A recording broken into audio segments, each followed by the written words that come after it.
Hello, everybody. You are tuning in to Gamers Social Club.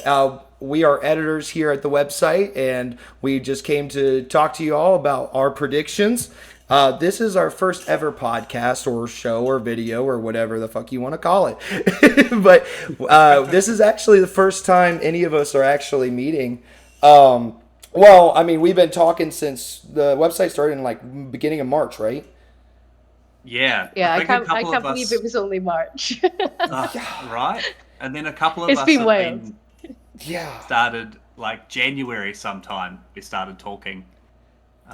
Yeah, so it's been wild 6 months. It's been crazy how fast it's blown up, and there's been a couple months where I've been out. Like I'm just now coming back to things, and I know Lady V is on vacation right now. And what are your guys's F-bomb? I don't know what your name is. My name's Fraser. Fraser. Yep, Fraser. That's awesome. And you're from Australia, right? Yes, I'm in Melbourne, Australia.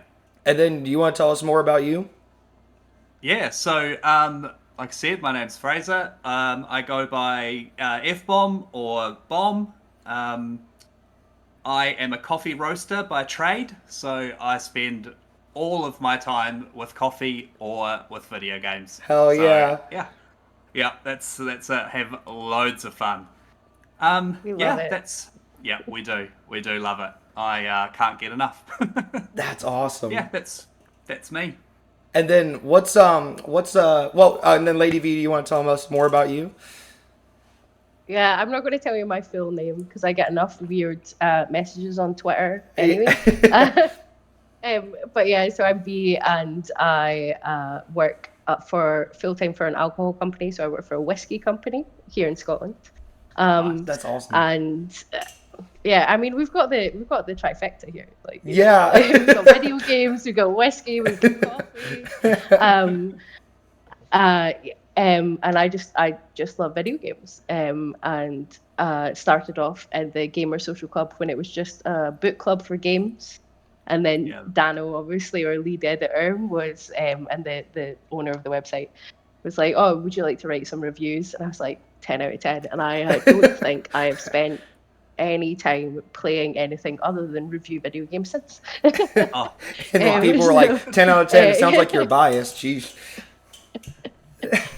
yeah, I'm the lead editor over at Gamer Social Club. So I spend so much time just playing games for review. But I'm not gonna lie, it's been amazing because I've found so many games that I would never have played. And I That's just right. think it's a wonderful, wonderful place to just chat to you guys about games, Yeah. but also just discover new games I would never have seen. Yeah. Yeah. Yeah. Same here.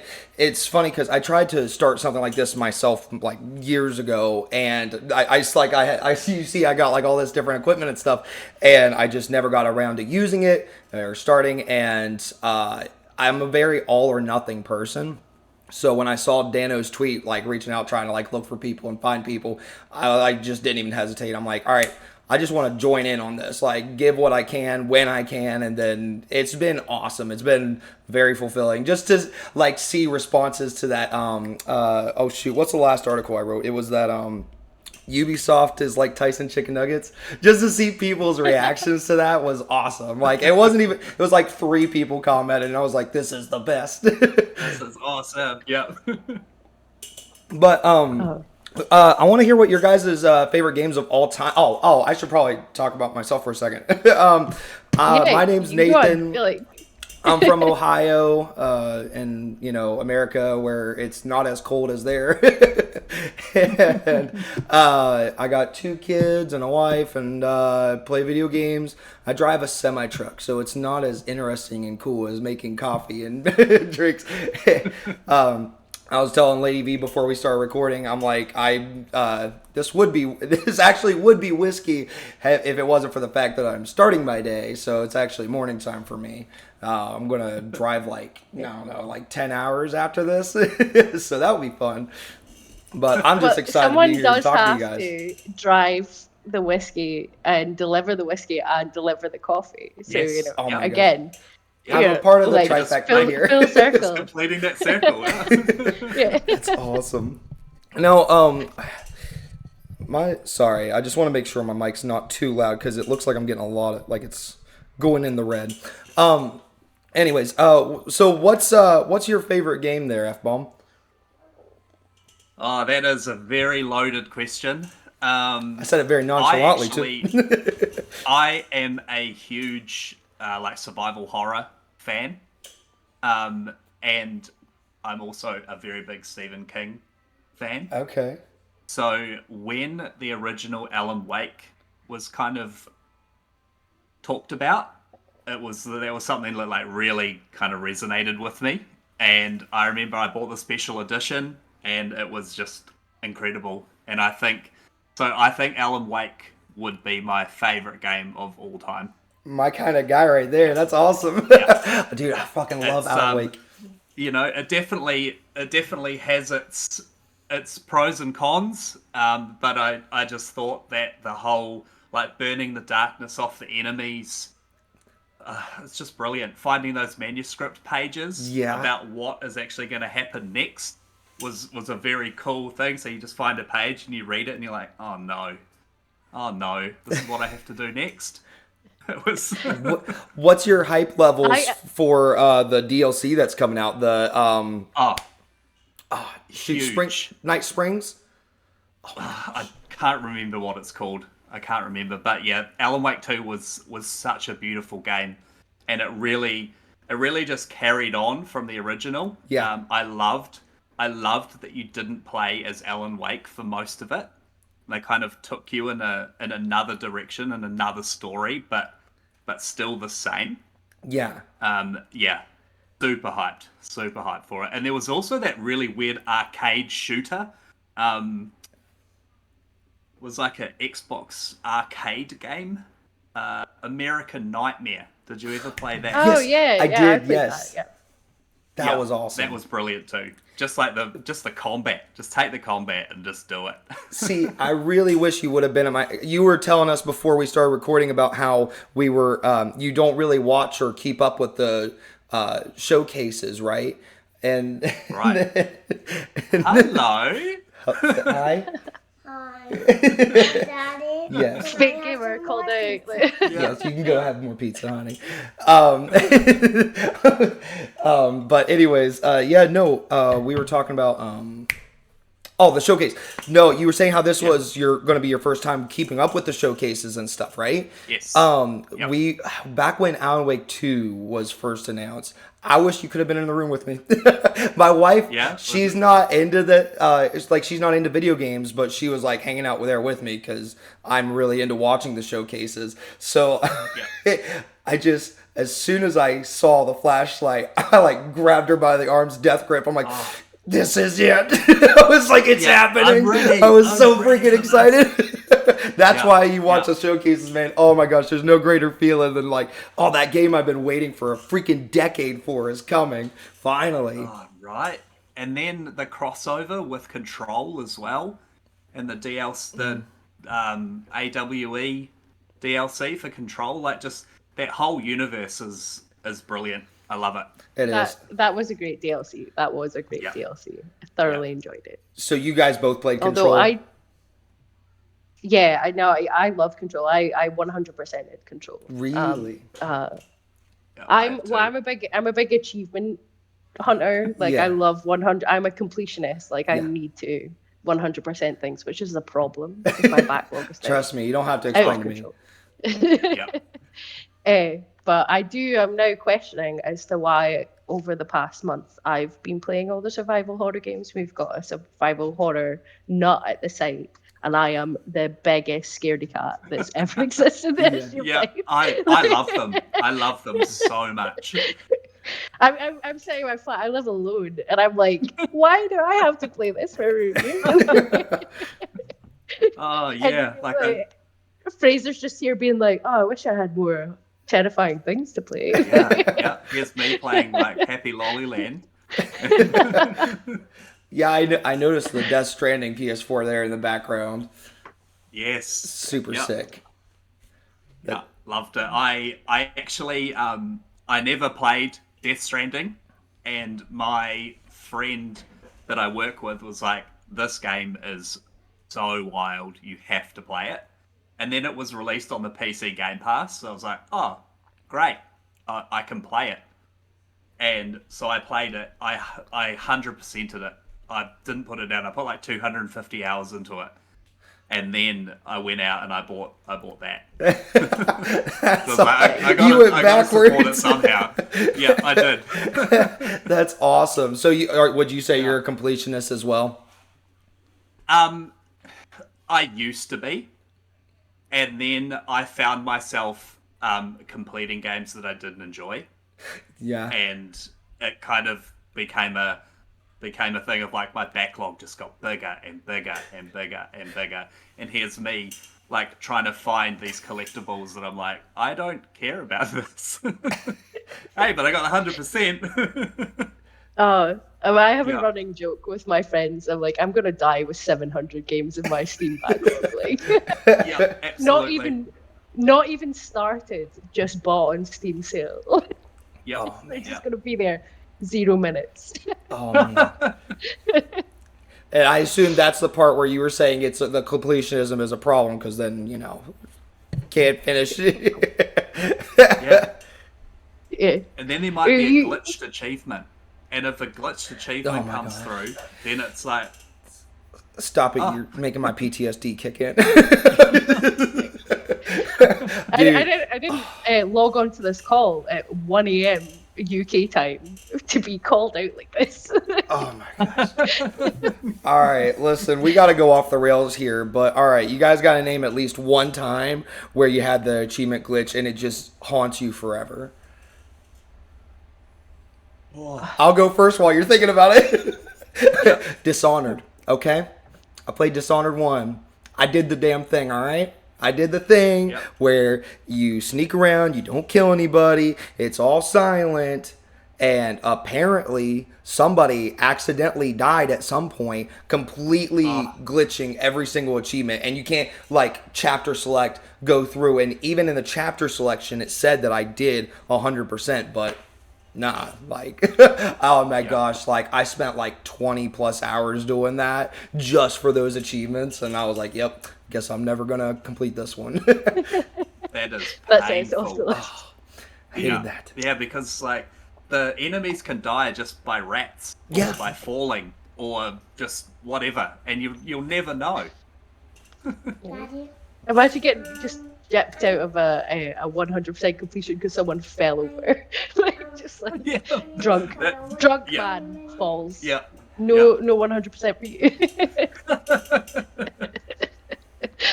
I think mine's is actually a glitched achievement that is like you can't unlock it. You have to use cheat codes to unlock it. Which one? But I don't know if anyone's ever played the game Crown Trick.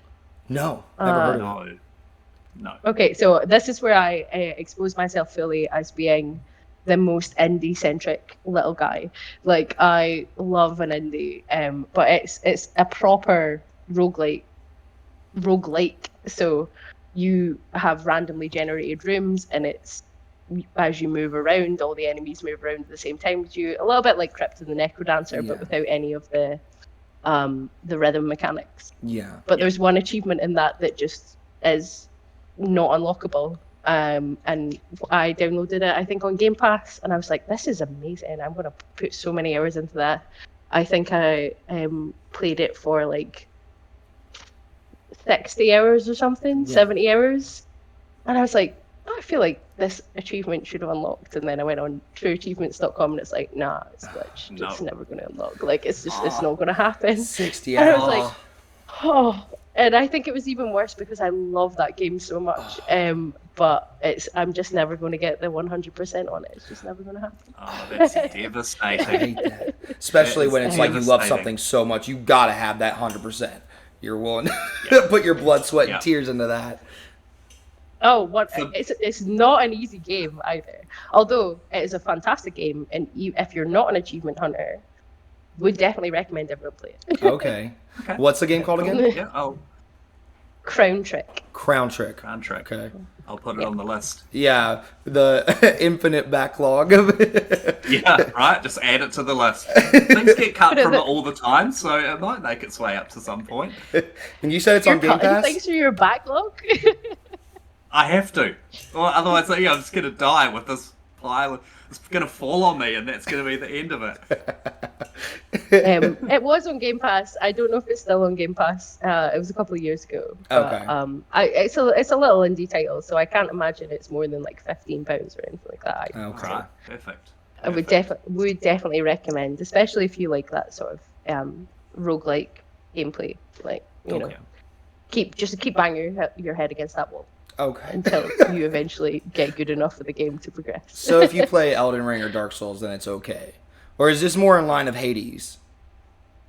I would say like more Hades or Dead Cells. It's like you restart your runs. So Okay. yeah, but you get the same satisfaction when you Okay. finish a run. I think I played roguelikes before I ever played Dark Souls. And then Dark Souls were just there to like scratch that itch. Yeah. But I'm gonna say something very controversial. This is my spicy takes. Yeah. I think that, you know, most Souls games are generally a lot easier than roguelikes. You can complete a run on a roguelike, but you're not completed the game. Whereas you complete Dark Souls, it's done. Like, and I say this as someone who absolutely adores Dark Souls, and Elden Ring and all FromSoft games, but it's roguelikes are a different beast. Like, Okay. they're just like, oh, you've completed it. You want hard mode? You complete it again. You want harder mode? Again? How much pain can you take in your life? I found Hades so hard. I found Hades just so hard. I think I finished maybe 2 or 3 runs, and I was like, "Cool, finished, done." I finished it. Yeah, that was my experience definitely. too. That's awesome. You didn't even finish like the story. Oh God. No, I couldn't do it. I just couldn't do it. No. I don't know. There's something about it. I couldn't get into the flow of it. I was the exact same way. Like, my experience with that game was the exact same. But what was a time when you had an achievement glitch on you in your playthrough? I'm gonna have to say it was a recent one. I really enjoyed the new Alone in the Dark. I loved it. I thought it was brilliant. But there were so many glitched achievements when it was released. I believe they've fixed some of them. Oh, But really? like collectibles achievements, unlocking all of the safes, doing all the different dialogue choices, like it was all glitched. Oh, wow. I And didn't know about that. So I did maybe 4 playthroughs of it to try and, I don't know, do them in different orders, do them in different things, and it just didn't work. So I don't know if a particular collectible like wasn't registering, or I don't know, could have been anything. Oh, that's But so frustrating. very, very disappointing because it was such a brilliant game. I really enjoyed it. Okay. I Yeah, suppose that was goes one I back definitely to wanted this to sort play. of. Go I was good. Sorry, it goes back to the Dishonored game. Like, the Dishonored thing is like, if you don't know what's went wrong, then it's almost more frustrating. Like, for me, it's just like, that's a glitched achievement. You can't get it. So you can deal with that. But if you don't know what's went wrong when you've done everything right, then it's it's so much worse. Because you're like, did I do everything right? Who knows? Yeah. Oh my gosh, it's so frustrating. I swear it's so frustrating because I can't even think of more times than the Dishonored one, but I just remember that one being the one that stuck with me. I'm like, I'm not going to ever recover from this. No, don't blame you. Then what would okay? You said Alan Wake was your favorite game. What about you, Lady V? What would you say your favorite video game is? All time. My favorite video game of all time is Knights of the Old Republic. Is what? I love that game. Brilliant. Yeah. Love it. I've been playing video games since I was about 4 or 5. We had a Super Nintendo. And then my dad used to build PCs. So I played a lot of Command and Conquer when I was like 5. Okay. Obviously, never did very well Okay. because who asks a 5-year-old to control an army? Like, ridiculous. um, but I got my first Xbox, I think, when I was like 13 or 14. And one of my friends from school let me borrow Knights of the Old Republic because we were uber nerds, and we were like, right, we're all going to be cool. Jedi. We used to hang out in my back garden. We all had fake lightsabers, and we used to like fight and stuff. Yeah. We knew all the forms, we knew everything, and he was like, play this video game, it'll change your life. And 10 out of 10 absolutely did change my life. Like, I love it. It's one of the best stories in video games of all time. It turned me into quite possibly the biggest BioWare fanboy that has ever existed. Like, Mhm. I loved Mass Effect Andromeda. Like, you cannot tell me that BioWare don't make good games. Hell yeah. I love it. My favorite game of all time. Hell yeah. Oh, brilliant. I'm Yeah. right there with you. I haven't played Knights of the Old Republic, actually. So I'm sitting here just like waiting for that remaster. I'm like, please pull through, because like everyone talks about how much they love that game, and the reason I It's say on I'm right there Game with Pass. you is because Mass Effect's my favorite. Oh, I can see that. Huge I BioWare love Mass fan. Effect also. Yes. Yeah. I grew up in Just small off town New camera here. Zealand. Wait, what? Oh. What is there? I was going to say, just off camera here, I have like I've got a replica Normandy, and I also have a replica M7 Carnifex pistol from Mass Oh. Effect. Yeah. So I good. look up here. I've got a framed picture of Garrus Vakarian on my wall. I have a problem with BioWare. Ah, there we go. Look at that. turns on. You have to get my That Normandy. is so cool. Because we're like, Oh, yeah. Let's that's go. So cool. Oh, that's sick. I love it.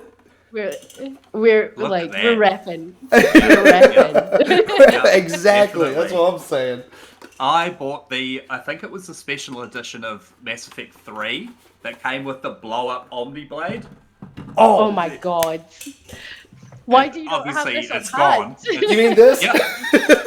No, it was like a blow-up one. Like you'd blow it up like a pool toy. Really? Yeah. Okay, yeah. I gotta find me Who some of knows where these. it's gone. I'm It's inviting gone the whole pretty gang much. over. We're fighting for shoot. Oh no, I forgot the I name don't- of the what's the place Never mind. Moving on.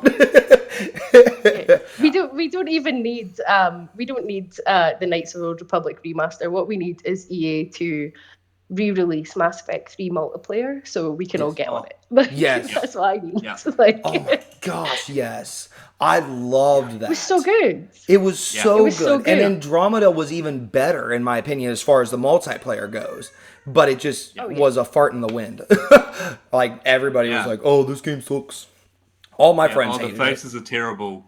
Oh, that makes the game bad. Like you can look past the facial animations. Yeah. Like, you just look past it and enjoy it. Absolutely. Tell me you've not played anything that's not this gen without saying you've not played anything this gen and you're talking about facial. I don't know. Like, I'm going to come out, like, see the amount of things you see on Twitter right now. It's like, looks like a PS3 game. I'm like, you've never seen a PS3 in your life? Like, No. Yeah. Oh my gosh. Absolutely. Just going back to Knights of the Old Republic, I grew up in like a small town New Zealand, and there wasn't a lot of internet going around back then. And so we didn't have the internet. I think one of my friends might have had the internet. So here's me getting Knights of the Old Republic. I didn't even know how to become a Jedi. I couldn't figure it out. I was just rolling around with the blasters for ages, and then all of a sudden, because I couldn't look it up, nobody knew. Nobody around me knew. And yeah, it was those are the kind of things that I reckon turned me into like a full on gamer. Was like figuring all that stuff out like by myself. Yeah. It's like Playing playing through. Zelda before the internet, having to figure stuff out. Oh my gosh. People just don't have that anymore. Like, No, playing Final Fantasy VII and just being like, I don't know where I'm going. I don't know what any of this is. Oh man, the fact that you brought up Zelda, I'm like, yeah, that's actually one game I've never finished either. Because it was just that thing of like, we didn't have YouTube, and it was you. I just sat there repeatedly in the same and like right there at the first part of the game. Like, I think the farthest I ever made it in Ocarina of Time was like when you start getting to the caves. I think that's the farthest I ever made it in a Zelda game, aside from Twilight Princess. I was a bit older when that came out, so it was like I made it maybe halfway through that game.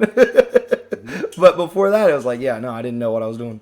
Didn't make it very far. I have such a vivid memory of being in my grand's house, of all places, playing my cousin's PS2 with my cousin, and it's a game called Orphan, Scion of Sorcery. I don't know if anyone's ever played it.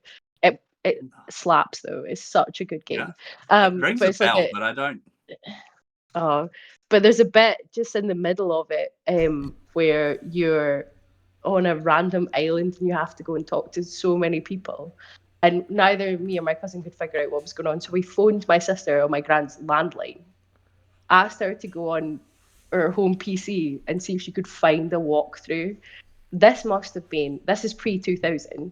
So she managed to find a walkthrough and then printed it all out on random bits of yellow printer paper that were somewhere in her home. But the walkthrough didn't even explain what we were trying to do anyway. So, like, we still didn't get past the bit. And the only thing I remember about it is my dad being absolutely furious we'd used up all the printer paper. Oh my god! What is going on? Why have you printed out like 84 pages of like NeoGAF's walkthrough? And my sister was like, "Oh, no, your other daughter phoned. It's like in a game," and he was like, "What is this?" It's like, what is a video game walkthrough? Like, he was furious, but it was so funny. So good. That's awesome.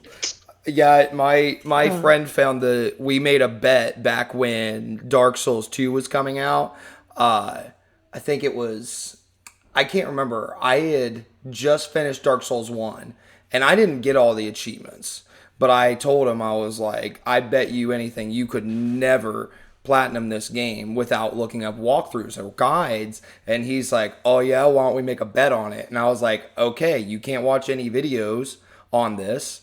And you got to have it done by, it was like middle of January, and Dark Souls 2 came out in like March 14th, something like that. It was around my birthday. So like, I was like, all right, get it platinum by the time Dark Souls 2 comes out, and I'll buy Dark Souls 2 for you.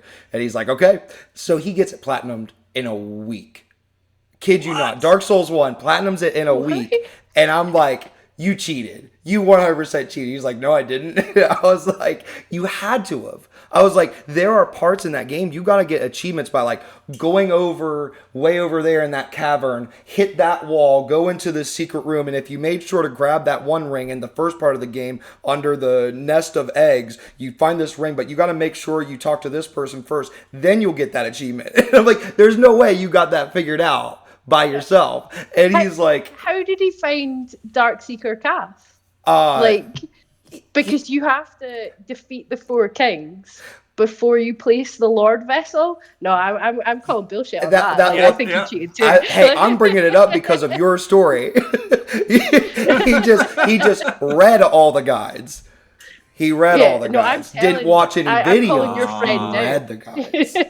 I'm still on calling your friend a liar. That's what I'm saying. No Thank you. Thank you. I'm going to clip this out and send it to him. he owes me $60 for the next Dark Souls game. 70. Yeah. But no. Inflation, right? But yeah, so I think my favorite game is definitely, I was just going to say Mass Effect Trilogy. Oh my gosh, I freaking love it. Yeah. Like in the trilogy was honest, it was my game of the year, 2021 as well, because I mean it was up against Returnal might have been the other game that I would have went with that year. But yeah, no, I love that game. I have such a love for it. If I had to say anything else, it'd probably be Dragon Age, or it's again BioWare. I love BioWare. Yeah, they do a good job. They do a good job. I'm glad we all have good taste here. Yeah, that's what I'm saying. We can continue to be friends. That's fine. So let's the get. Mass Effect trilogy is amazing. I'm gonna pull up my notes here. But let's talk about predictions. 30 minutes into, I love it. F-Bomb, do you want to start us out? What's your predictions for Summer Games Fest / Xbox Showcase? We've already missed the PlayStation one. We know what's coming from them. Yep. And we will probably still see some more come. Now, granted, that was a state of play. Do you think we're going to see a showcase come from them this year? Yeah, I think so. You think so? I think we will. Yeah, I'm excited for it. There are definitely a couple of titles in there that looked exciting. I do not own a PlayStation 5 yet. That's something that I hopefully will get soon. There's no reason why I don't have one. I just don't. So yeah, I don't really have much else to say about that. That's all I have to say about that. Moving on. Xbox Showcase. What do you think? Yeah. So I'm gonna start by saying Xbox 360 was the first kind of Xbox that I had, and the fact that they're closing down the 360 store soon, in the next couple of weeks, I believe it's gone.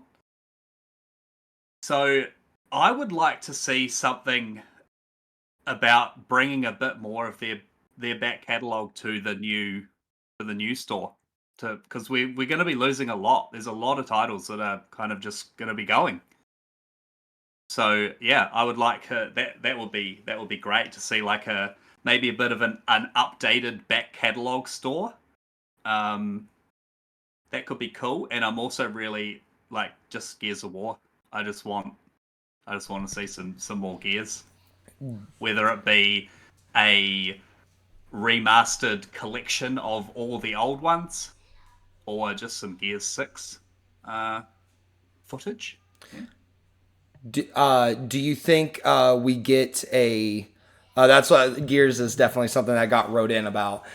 Do you think we see a release window? Get a date? No, I don't think we're going to be lucky enough to see that. I reckon we'd probably see like remasters or re-releases of the older ones before we see anything with Gear 6. We might get a little glimpse of it. But yeah, that's my biggest hope, is that we get some sort of Gears 6. I'm right there with you. I was going to say the same thing. I really hope we see more Gears 6.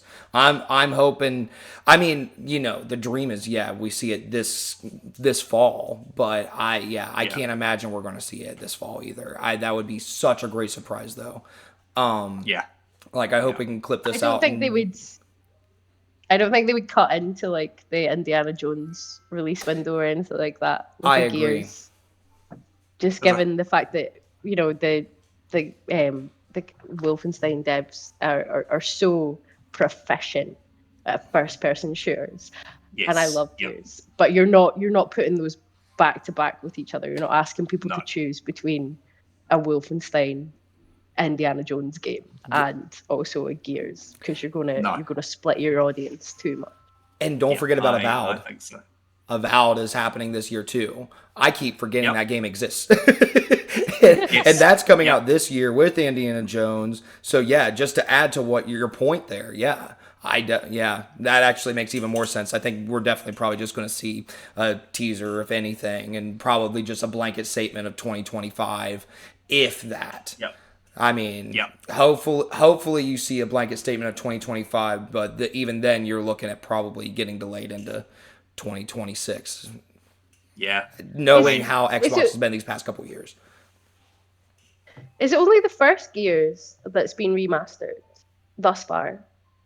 Is it only just one? Gears of War 1? Just one? Yeah, so that's if they're going to, I mean, I have no insight into any Xbox business or anything like that, because presumably software is completely different from convincing people to drink whiskey.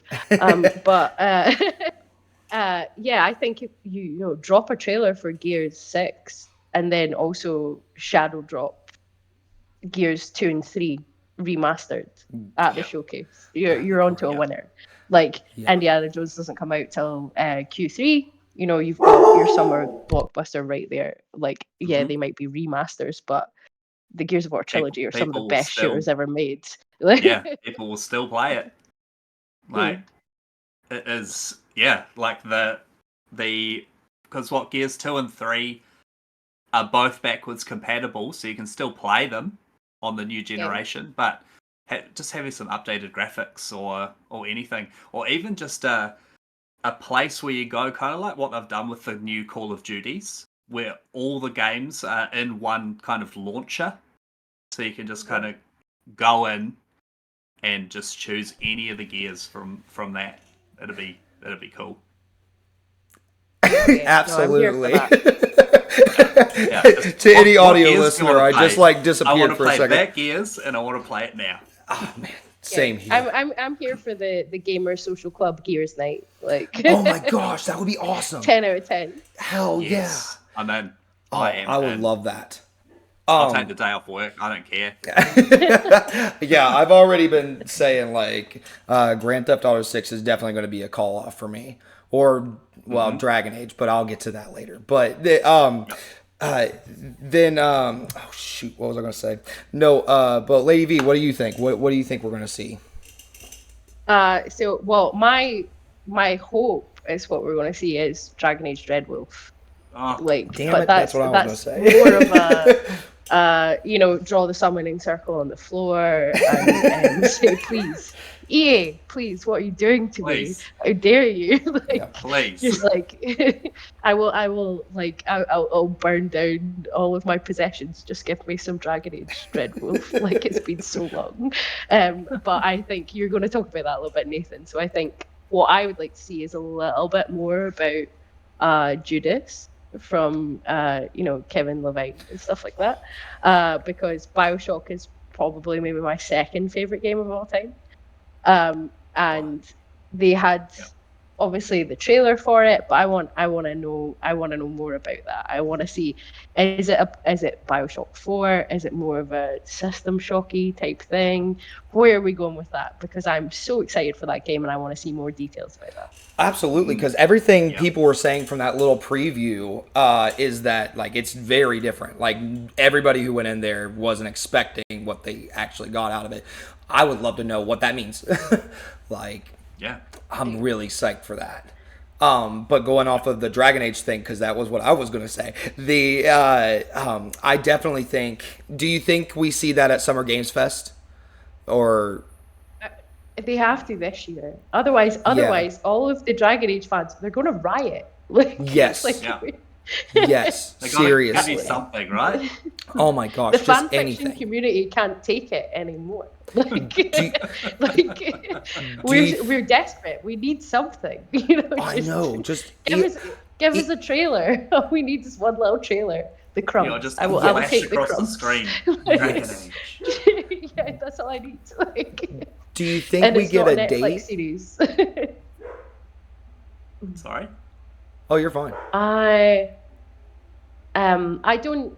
I hope we get a date because the last time when they talked about Mass Effect, the new Mass Effect, they said something about like 2026, and I don't know if that was like I don't think that was a release date. I don't know if it was a bit of a Todd Howard. We will start telling you about the Elder Scrolls 6. Like in 2045 when Yeah. no one is paying attention anymore. Like Everybody's still even buy it. forgotten it's even a thing. I'll put 1,000 hours into it and I will crash my PC with so many mods you won't even believe it. But yeah, like when they sort of gave the big teaser about Mass Effect and they were like, oh yeah, like I think and I'm not even entirely sure if they mentioned the date. But I think that was more like, yeah, we'll give you more information about this later, because my hope is, because we're working on Dragon Age Dreadwolf, it's been so long since Inquisition, and it has now been like 3 years since they did the CGI trailer for it. I know there's been a lot of stuff about it being in a bit Yeah. of development and people leaving and things like that, but you need to give it something. Just and I would hope that if they drop anything about it, it has to come with a date. It has to, Yeah. because I mean, what was the last thing that BioWare dropped? Like Anthem? I think so. I think it was Anthem.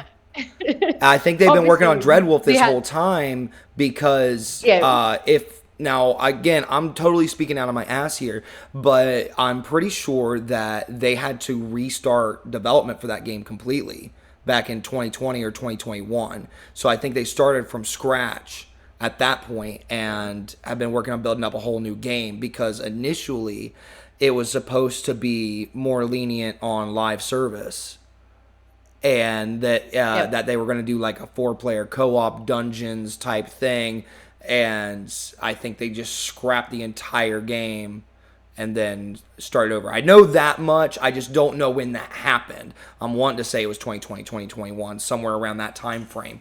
But yeah, no, I mean, I would hope to see because the best reference that I have to give is Jeff Grubbs talking about it and how he's mentioned how they were looking at March 2024, but it was definitely he was like saying something about how it looks like it could be getting pushed back more likely, and that's kind of what I'm thinking is happening. I think if we see anything at all, we're gonna get a 2024 generic window. I'd say they're going to aim for spring of 2025, and it's probably going to get pushed back until fall. Yeah. But I mean, I really hope that's what's going to happen. But it's like again, just like kind of speaking out of my ass here. I don't have any, like you said, none of us here have any insight into any of this stuff. So we're just kind of just having fun with predictions here. But Right, yeah, let's have hopes we and need dreams. something. That's all we can have. What is it? I mean, I was I just would saying. hope it was like a. Sorry. We're talking about talking to each other. No, you go. What I was going to say is, every apart from Mass Effect 1, I believe, because I cannot tell you off the top of my head when that came out. I just remember that I got it and I was like, "Damn, perfect game." But both Mass Effect 2 and Mass Effect 3 both came out in March of the years that they were released. Okay. And I believe the Mass Effect Legendary Edition also came out in March. I'm not entirely 2007. sure. But Mass Effect 2 definitely came out in March. And I know Mass Effect 3 came out in March because I took time off work to play it. And my parcel was delayed. Yes. And I Oh. sat on the middle of my living room floor and drank an entire bottle of champagne out of a mug because I was so upset it didn't get delivered on time. And this was now 13 years ago. But again, this is a key memory in my brain. Yes. But both of them came out in the March. So I think, I mean, a March release as a BioWare fan, I think that would mean a lot. Like, you're not going to bring it out towards the end of the year because that's N7 day. That's Mass Effect time. Mm-hmm. Give us it in the March. Do it. You can do it, BioWare. We believe in you, please. Oh my gosh, seriously. You know what? Now that you say that, I'm changing. Just wash everything off I just said. Yeah, I think we probably see Dreadwolf in November, I would think. And the reason I say that is because, you're right. Like I see we've gotten they've had a March, Anthem was February, Mass Effect 1 was November of 2007. So they do have they try to either aim for November or March. Because you were right about Mass Effect 3. It was just funny because I remember where I was when I played Mass Effect 2. Do you remember where you were? I remember getting it off a GameFly and playing it in my parents' basement sitting on the floor. I'm like, this game's cool. I think I need to play the first game first, and I borrowed it from my friend. But no, I think we probably see it here in November because the one commentary that I have of just observation over the games industry since 2019, 2020 is the pandemic. I hope that if any game developers have learned anything from the pandemic, it's that maybe not give a whole bunch of information right away. Maybe just if unless you teased it and you said here's X date, and also Cyberpunk 2077. I'm just gonna roll with it. It's Cyberpunk 2077 now. I think That P Cyberpunk. does look like an S though. Like, it looks weird. I think that's taught everybody a lesson in the sense of like the release date calendar, or like, you know what I mean? Like, I think a lot of people are waiting until last minute now. And I think that's probably why we're not getting as much information as we used to. Especially look at Fable, Elder Scrolls 6. It's like, maybe do what Elder Scrolls 6 is doing, where they drop that little bit of a teaser trailer and then, just stay radio silent. Just, we're working on it. Anytime somebody asks about it, we're working on it. Leave me alone. Which Jefftroidvania, one of the writers here with us, that was his prediction. Is he was hoping that we're going to see Elder Scrolls 6 news, and in some forms of way. And I don't know if I see that happening based off of what I'm saying right now. Of like, I don't know if you really get a whole bunch of updates on this stuff anymore, especially considering, I don't know, like you said, you didn't watch any showcases, but like Phil, or you probably at least knew about it, but Phil Spencer said, okay, well, here's everything happening in 12 months. Do you guys remember that? Like, we're gonna stick to this 12-month calendar. Not a single damn game pulled through for that 12 months. I mean, maybe I'm wrong about the single games. I'm sure there was some indie games I'm forgetting, but like Hellblade didn't come through, Starfield didn't come through, Stalker 2 didn't come through. There was another game, but anyways, none of those games pulled through. Didn't come through. What is it? As a Silk Song believer. Silk Song. Again, Jefftroidvania also wrote in about Silk Song too, because he was really hoping that it shows up at the showcase. Because, I mean, that came up at Xbox. I love Jefftroidvania, but he is just, he's a believer, and I appreciate it. But good lord. Like, if we get Silk Song news, I will fly home from my holiday. I will leave the hotel. I will, like, no one will see me for a week because I'll have to go and sit in a dark room. Well, I just can't. Do you think we're gonna get a release date? No. No. Yeah, I don't think so. Why not? It's been so long, and like for so many years now, it's been a lot of showcases. But then over the past maybe, like, because that showcase you were talking about, I think that was 2 years ago. They showed the Silk Song trailer and said that it was going was to 2 be years within the ago. next 12 months. And then they just went radio just not- silence. Yeah, it's just not showed up anywhere. And I very much a person who's like, give the game developers the time they. Yes. I'd rather it done right. Yes. I'm gonna come out and say I've not played Cyberpunk because my backlog's too big. But I don't really agree with some of the stuff last year at the Game Awards. I don't think we should be giving games flowers for fixing themselves a year and a half down the line with DLC. Like, I'm sure it's an amazing game. 10 out of 10. Think that if you enjoyed it, I appreciate the fact that you've enjoyed it, but I don't think we should be giving awards to games for fixing themselves. I'd rather the developers take the time and wait till they're ready. So if Team Cherry need to wait till they're ready, I will just wait. Be there day one. Audio listeners, this is the sound of me bobbing my head in agreements as hard as I can. Yes, I agree so much.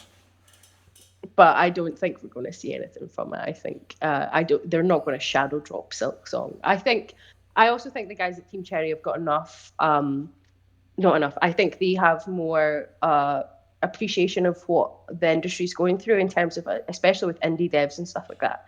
You shadow drop a massive game like a Silk Song, when other indie developers have been going through a lot, trying to get funding, trying to do their marketing, and you just shadow drop something like that right in the middle of something, then you're undercutting so many other indie devs that have already, Yep. tried to do their best to get their games in front of people. Yep. So I don't think they would do that. I think Yep. we might see it.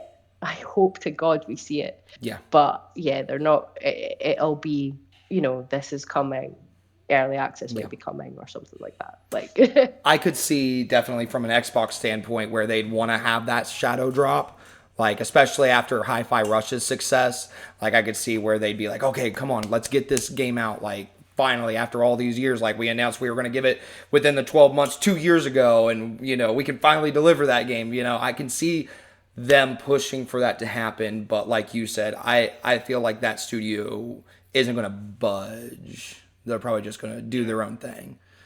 And especially since I would hope people are paying attention to see that whole entire fiasco with EA adding all those indie games back a couple months ago. Did you see that? Where that happened, like all these indie developers ended up like their games weren't even on the front page of the release days because EA added like 20 games at once. That was this year, wasn't it? It was early on this year. Yeah.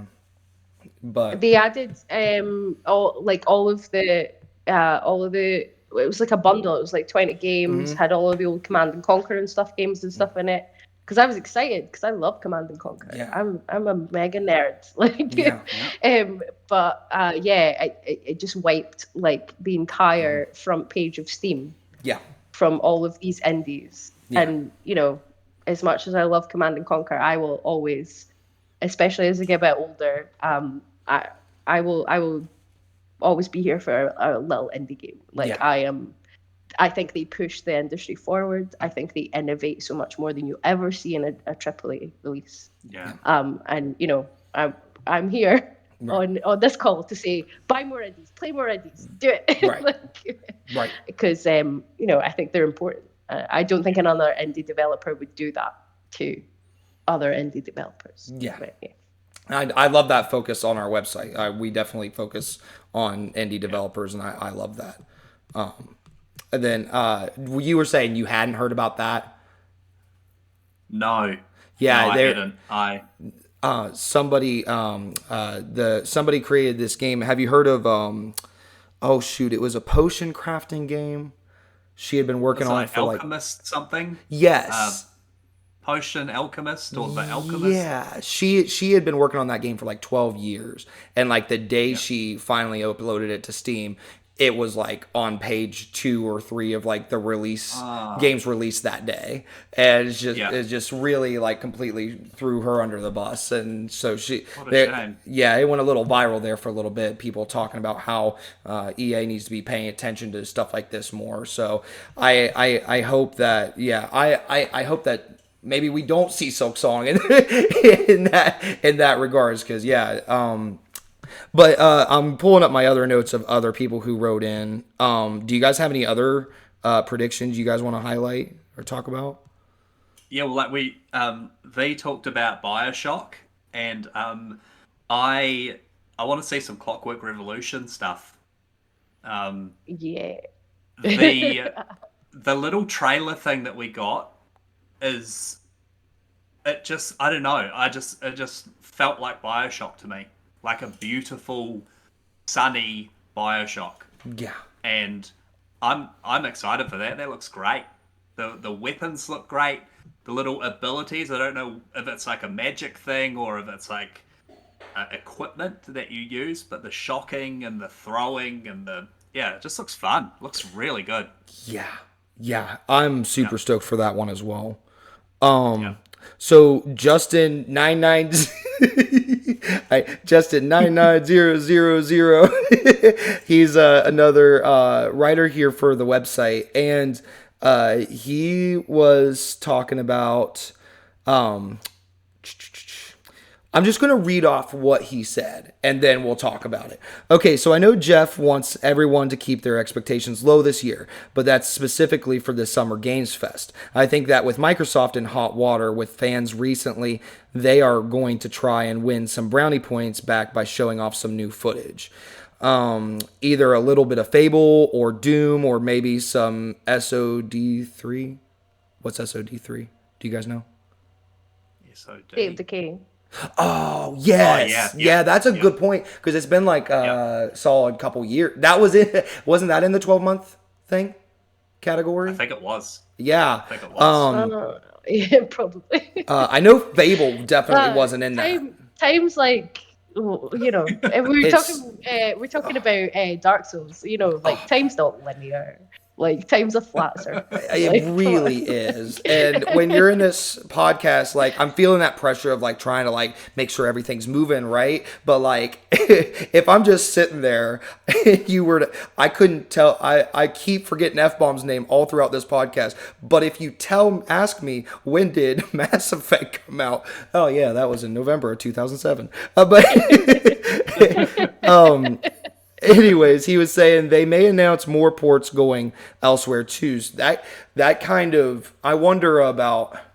I would connect that back to what you were saying about the Xbox 360 marketplace. I mean, I'm hoping I forgot to comment on that when you were talking about it, but do you think we see that add like more Xbox 360 games gone onto Game Pass? Like in a slew? I don't think so. I don't think they will. I don't see that happening.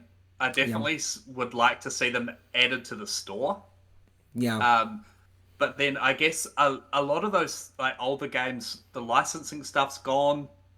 Like I don't even know who owns some of them now, and like with them closing down the that digital store, and then them closing down their physical stuff as well, like that needs to go somewhere. There's so many games that are just gone.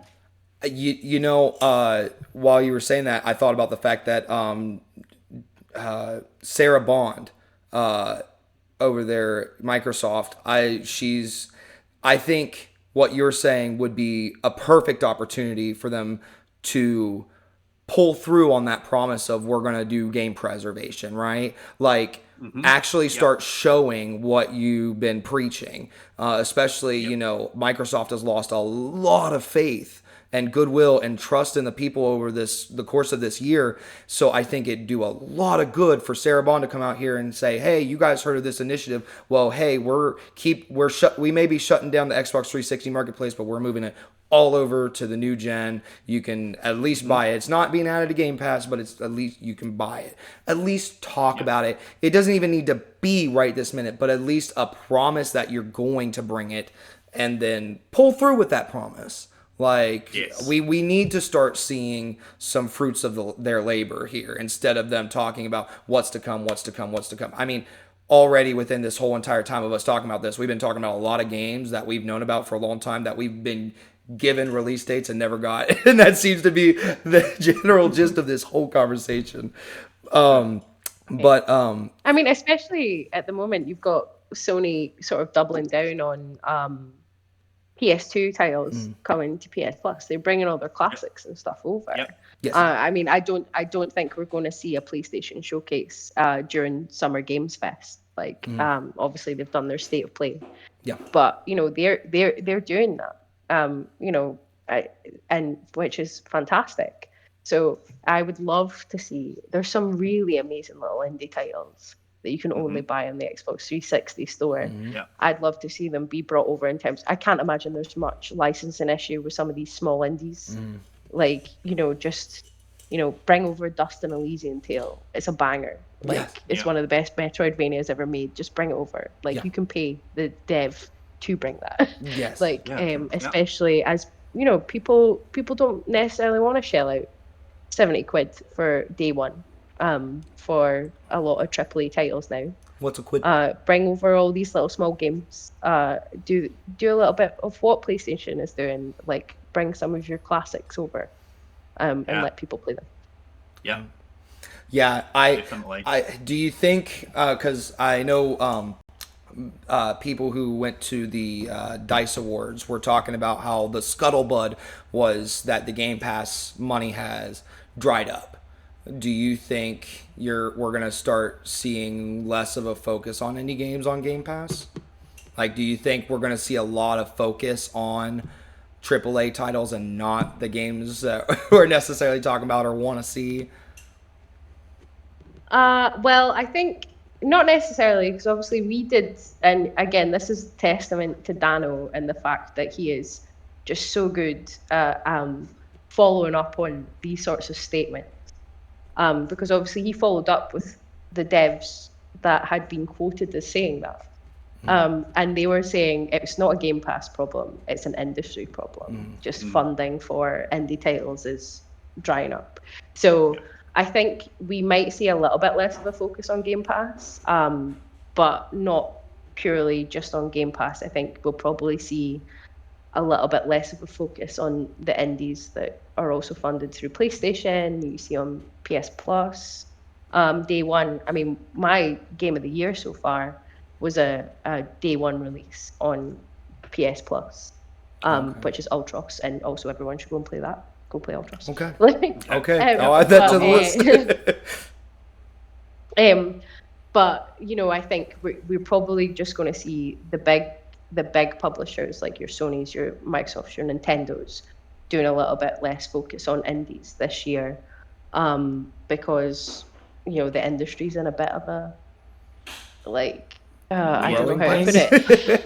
Yeah, there's so much focus on profit, and not really necessarily a huge amount of focus on what is an amazing game from the big ones. I would say. But that's me being again a little indie head. I'm like, I don't care about your AAA. No one wants Skull and Bones. Like, no one cares. Hey, I like Skull and Bones. I had fun with it. Did you really? You're the first person I've talked to who's played it. Give me your quick 2-minute thoughts on it. No, okay. I don't like the fact that it's a live service game. Okay. I made like a New Year's resolution, 2024, that I was not going to play any live service games because they just suck up so much of my time, and my backlog is just so big that, like, if I'm dialing in to do some daily challenges to get some points so I can buy some armor, like, I don't know, I'm missing out on so much more. So I reckon that if Skull and Bones was brilliant. I had loads of fun with it. It was very simple, which I think is what I liked about it. It kind of not having any ground combat, not having, just like having little hubs that you pull up at, you trade with them, and then you leave. Like, it was all just about the boats. And like I said, it was simple, but I felt that the simplicity of it made it enjoyable. Okay. Would you have preferred it if it wasn't a live service game? Yeah, definitely. Okay. Like, I played through the storyline. I got to the end, and then like I started playing the kind of. There's a storyline. Yeah, there is a storyline Really? of you becoming the notorious pirate. Okay. It's the story. It's all Is it it's the all done same through like. storyline from Black Flag? Like, is it just the same story? Yeah, and then you become this assassin, and then it's and then it ties into this other franchise.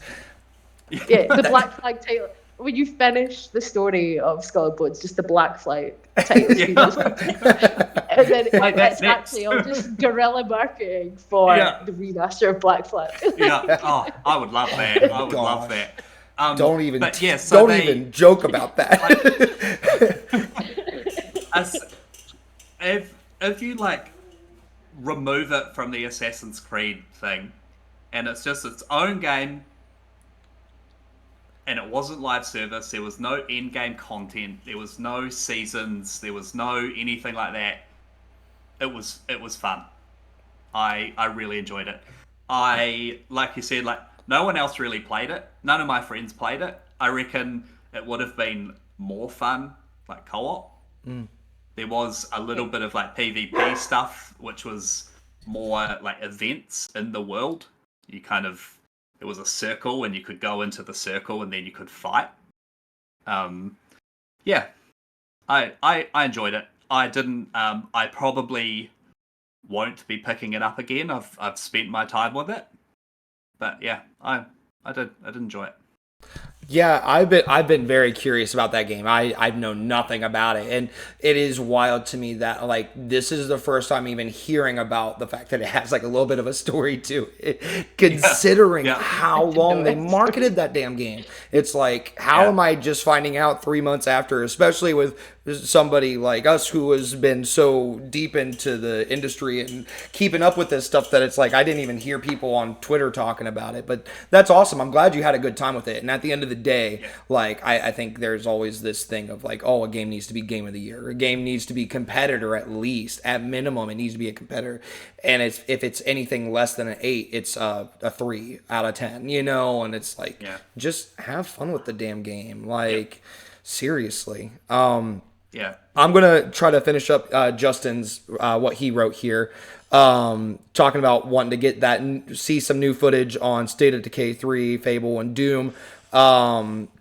And then they may announce more points. Oh, yeah. Okay, that's where we just dropped off.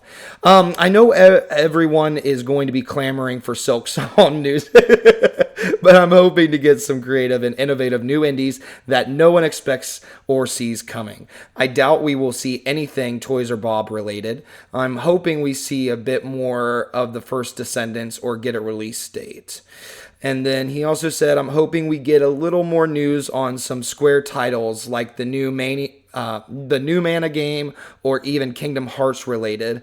I also don't expect it, but it'd be nice if EA showed anything with new for Skate 4. Didn't they cancel that? Do you guys know? Don't know. No. I'm not entirely sure, and this is going to be really embarrassing if we wrote an article on it, and I know, right? Oh, like, could you imagine? All right. I'm going to wake up tomorrow morning with so many messages from Dado being like, "Do you not read our articles, bro?" Like, no, I'm not entirely sure if they cancelled Skate 4. But I would be surprised if we see anything from Skate 4, to be honest. Like, if EA, I think if EA are going to be there, it's either going to be, well, I mean, again, holding out the hope for Dreadwolf, but I would be less surprised to see some sort of continuation of like Jedi Survivor or something like that than a Skate 4, because obviously they just dropped Survivor on EA Play. Yes. So yep. Seems to be a 12-month window for them to drop those games. Yeah. I mean, I played the first one, I think, on EA Play, and then loved it so much I just bought the second one day one when it came out. I think they're fantastic games. So I would be less surprised at seeing some sort of like teaser for the third one of those rather than a Skate 4, because I don't really see any indication for it in the industry. I don't either. I haven't heard anything about it, and I thought, I don't know why I said I thought I heard something about it getting canceled. I Googled it right now. I've never heard of Economic Times. I don't know how trustworthy that is, but I only trust Gamer Social Club. That's where I go for all of my news. But it looks like they wrote an article talking about there's also a good chance for Skate 4 to be launched near to mid-late 2024. So I don't have any much more commentary on that. I just know that's what I'm seeing. Okay. I mean, that's fair. You'd probably have more commentary on that. I'm sorry. You go ahead. Daddy. No, you're fine. No, I mean that's if there are articles about it. Although, I mean, if the only article about it is the Economic Times, like it's certainly not where I get my gaming. Like maybe like stocks and shares or something. But I don't know if that's where I would necessarily be getting gaming news from. But I hope they do show Skate 4 just so people can call me like a fake gamer, and also so Justin will be happy because he's the sweetest person in the world. Yes, Like he he really deserves is. it. He deserves it. Yes. Yeah, he needs a skateboard, doesn't he? You know Yeah, what? Let's just yeah. all agree that Skate 4 is definitely happening, and I think that'll make Yep. Justin happy, right? Yep. Yeah. And If then we get a code, I think we can all unanimously agree that the code can go to Justin. Justin's He deserves it. Like Justin's reviewing that. I agree. Daddy, And then don't let's fall see. out of our flag. Okay, you just go ahead and eat that waffle. It's time for a snack, guys. You just eat one of these, honey. Okay, so then we got another writer here, Keegan. His Twitter handle is Keegan1909917. I'm gonna make sure in the comment section of wherever this is posted that everybody's Twitter handle is in the description. Because ain't no way on God's green earth if I can't remember F-Bomb's name, I'm not gonna remember 190999017. But Keegan, who also writes for us here, he wrote in that his top 3 predictions is Age of Mythology retold release date. I don't know what that game is. No, I don't know that You guys either. don't know either? no, it's not something on my radar at all. Definitely not. I'm gonna pull up a trailer and show it in the video. Then he's looking. His second prediction is we get an Avowed release date trailer. When do you guys see that happening? When do you think Avowed's dropping? I don't know. I feel like we'll get something from Obsidian. It's Obsidian, right? Yes. Yeah, I think we'll get something from Obsidian before we get Avowed. We'll get something else. I don't know what. There's those New Vegas remaster rumors. Oh yeah. Like I don't know. I feel like with how well that show did, the fact that we haven't seen anything Fallout is weird to me. Like it made me jump back into Fallout 76. Like I said, no live service games. Here I am back on Fallout 76 every day, doing my challenges, doing the You've events. got problems, Fraser. I do. I have a problem. Now, I got it sitting here waiting. So when we finish, I'm gonna load in. I'm gonna do my challenges. But yeah, I reckon we'll see something else before we get an Avowed date. Okay. I'm wanting to say, I'm thinking it's supposed to drop this year. Am I wrong? Really? I don't know if they gave it a 2024. Because it was They in. might have It was at in the that. start of the year. Yes, back in January they did the whole entire Indiana Jones highlighting thing, and they highlighted games coming out this year. I'm air quoting here. So I mean, I would think we see Avowed. I think we're getting Avowed this year, and I'm thinking we're probably. Now this is just me, armchair expert, talking out of my ass here. If I had to put my money on it, I'm saying we see Avowed in September. Give people time to play Avowed, check that out, and then we see Indiana Jones in November, October. That's just what, for some reason, that's what's in my mind. As to if that's accurate, I don't know. The only thing for me is, the thing that they said about releasing a major title a quarter. So, are you saving Avowed for Q1 2025?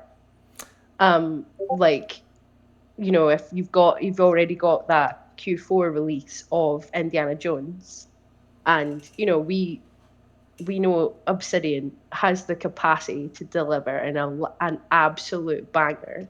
I mean, I'm not one for whatever actually is Game of the Year at the Game Awards. My Game of the Year last year was Dredge because it Okay. was phenomenal. What a gorgeous game. What a gorgeous game Dredge was. Oh, yeah. Again, here I'm repping my indies. Everyone Yeah. also go play Dredge. Yep. But yeah, but I think when you've got a massive title coming from a studio that's got such a legacy that isn't like an Obsidian, they've got such goodwill in the fan base. Are you going to drop it so close to the Game Awards where theoretically it might not even get put into consideration, sort of a thing? Because we've seen that before with like Forza Horizon and stuff like that. I mean, realistically, Forza Horizon 5 was a fantastic game. I loved it. I don't understand what people are talking about when they were like, should have been Game of the Year. Because it's like at the end of the day, it's such a niche genre. It's a driving game. Everyone Game of the Year at the Game Awards. Come on. But yeah, I think you might save that for like a Q1 2025, considering it's so close to an Indiana Jones. But again, that's all just speculation on my part. I would love to see Avowed this year. That would be a day off work for me, certainly. Awesome. But if they don't come out with something like a New Vegas remaster, I'm like, what were PlayStation doing? They came out with the Last of Us TV show and they were like, oh, Bam. we've got the Last of Us TV show, and actually, all you people that have just watched the TV show, come play this remaster. I'm like, what are you guys doing, Xbox? Yeah. It's right there. Like, this is people that write fan fiction for anime that I watch are all over my timeline talking about bloody Fallout show. Really? Like shipping people. I'm like, this is an untapped market. Do you know how much money people who write fan fiction will spend on things? Like, get a remaster out. Yeah. And because we've also got Space Marine 2 coming out in September. And I'm a big Warhammer fan. I play all the games. They're either fantastic or they're not fantastic. A lot of real-time strategy, a lot of turn-based stuff. So to get like a Space Marine 2 with some of the like, apparently it's going to be a live service thing again. I don't care. I'm going to play it. But the fact that something so big as like Space Marine 2 and it's getting some fantastic traction, that's coming out as well. So to be dumping all these games at the end of the year, or dropping all these games at the end of the year, like there's only so much time, and like from the people that I have been talking to and listened to and watch, it's not a money thing anymore. It's a time thing. Like, I just do not have the time to play all of these games. No. I just don't. I work full time, and when I come home, I got a couple of hours in the afternoon, and then I've got one weekend day. And at the moment, that's spent playing Fallout. Yeah. I love that so much. I'm right there with you. I agree. I think there is a time issue, and I'm glad that the industry's starting to finally pick up on this a little bit, because I can't remember exactly which game, so I'm not even going to try to guess which game it was. But there's some. You know what? Nope. It was Rogue. Prince of Persia Rogue. They moved their release date because they're like, Hades 2 official launch date is going to be this day. We're staying out of the way. People only have so much time. We want to make sure. We know you're going to be playing Hades 2. I love that they did that. Like, seriously, for exactly what you're saying. I mean, dude, I'm right there with you. Between working on website stuff, I work, crazy hours with my job, as you can imagine, as a semi-driver. And then, I got a wife, kids, and it just, I'm still halfway through Hellblade 2. And I'm working on Destiny 2 review, and I'm working on Soul Mass review. So it's like, there's just not enough time. And you definitely see all these other people sit there and complain about how short Hellblade 2 is. And it's like, no, we need more games like this. And, yeah. But before I go off the rails too much, I want to stay on this Fallout topic because I've been sitting here trying to find where Jefftroidvania wrote in about Fallout, because the next thing that Keegan talked about, and I know Jefftroidvania talked about it a little bit, is the Fallout show. And I know if you guys, I know it's in the same chat that we're talking on right now, but Jeff had said something about wanting something specifically wanting to see about Fallout 5, that we see some kind of news. But I agree with you. I think we're definitely going to get something on New Vegas remastered, probably. I don't know if you guys watch Kind of Funny. I know Todd Howard was recently interviewed by Greg Miller on Gamescast, and he dropped he kind of like, he's like, we're working on Untitled and Untitled. And it was like, I wondered what Untitled and Untitled could be. And so it's like, you would, if you watch the show, no spoilers, but I'm thinking that's probably what we're going to see. We're probably going to see a New Vegas remaster before we see a Fallout 3 remastered. But I mean, mods and stuff too, right? But what kind of, so you guys are putting your money on a New Vegas remaster then? We probably see something on that. Yeah, I think fingers crossed. That would be amazing, because like I said, the only Fallout stuff we've seen was, I think they released a couple of characters for Fallout Shelter, which is that mobile. Yeah. Which did really that's well. still a thing. What is it? Sorry? I can't believe that's still a thing. I thought they removed that from the App Store. That's wild. I know. I played it back when it first came out, but I never went back to it.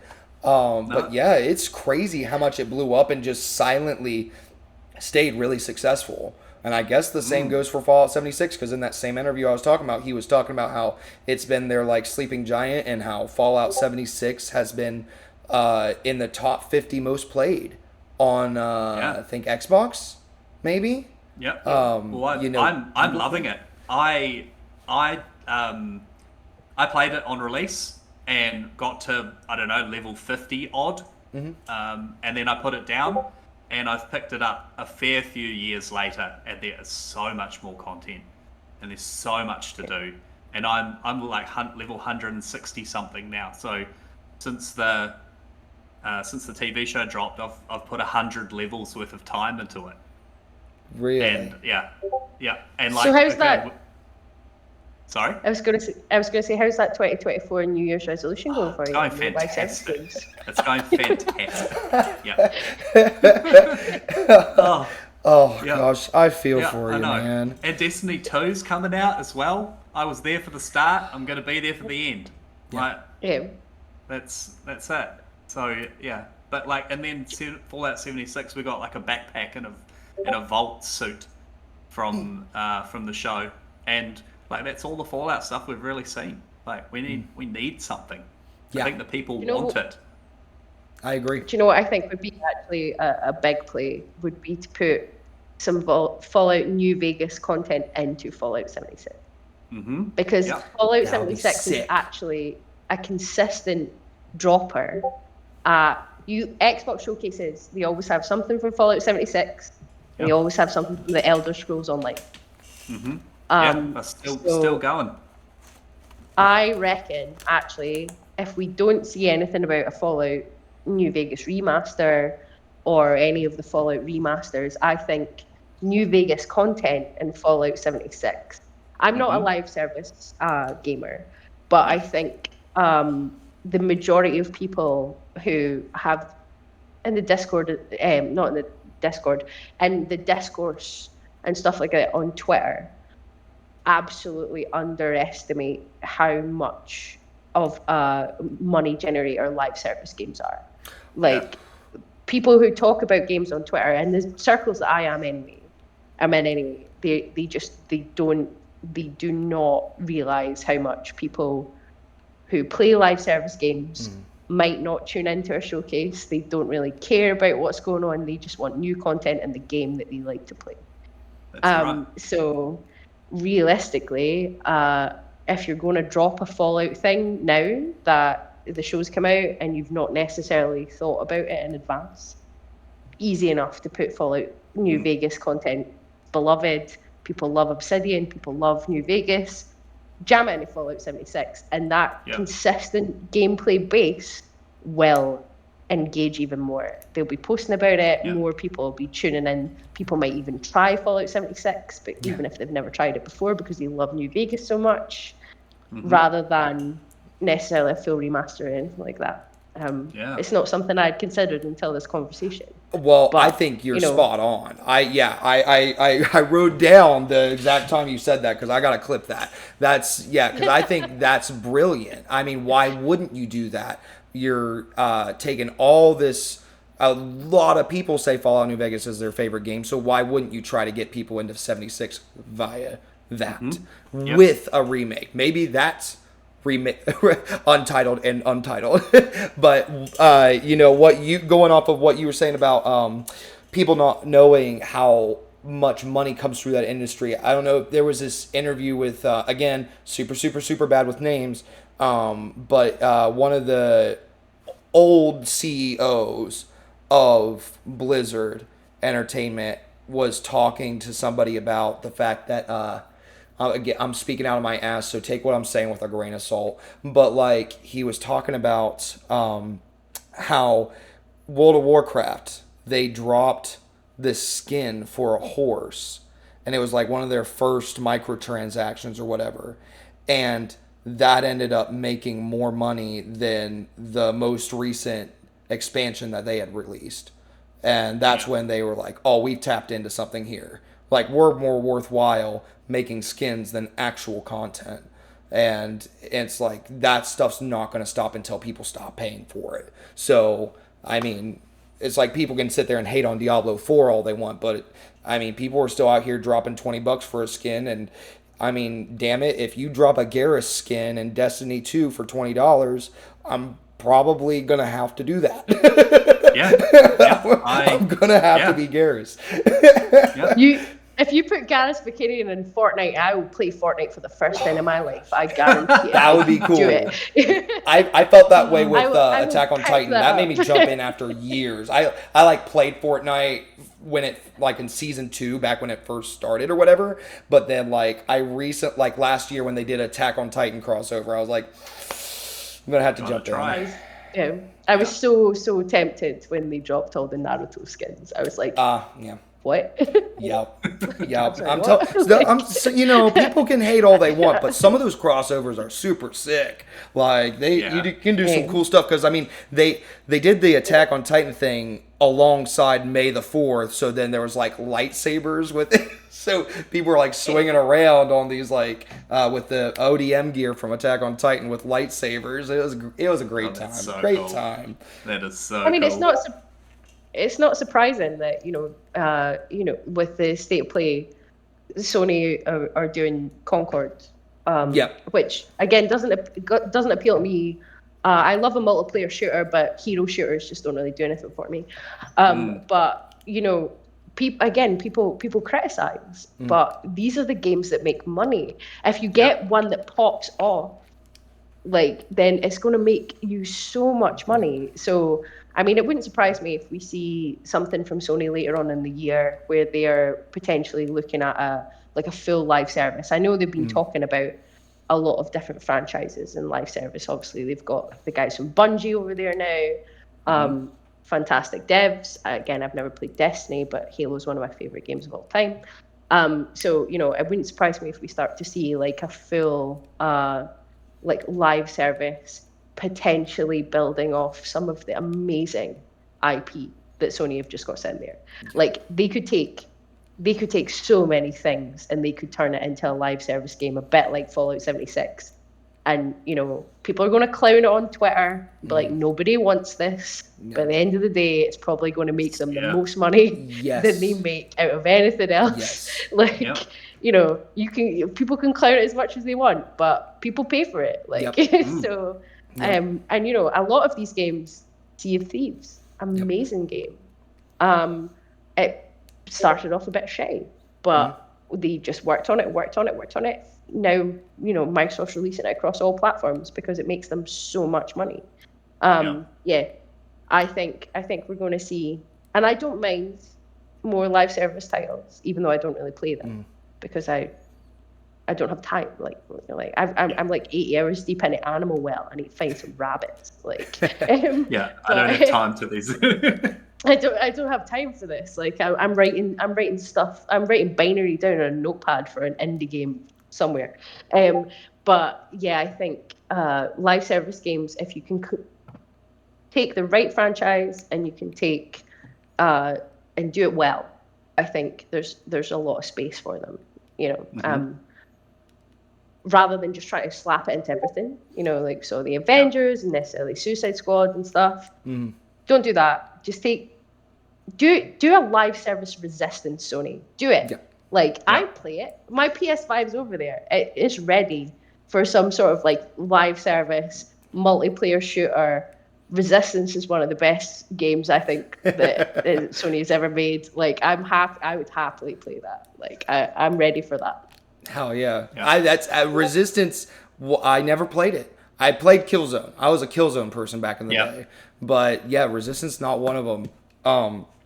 I think going off that, probably see maybe Horizon, because they're working on I know one of the studios is working on a live service Horizon game, and I am assuming... Isn't there some sort of Lego Horizon as well?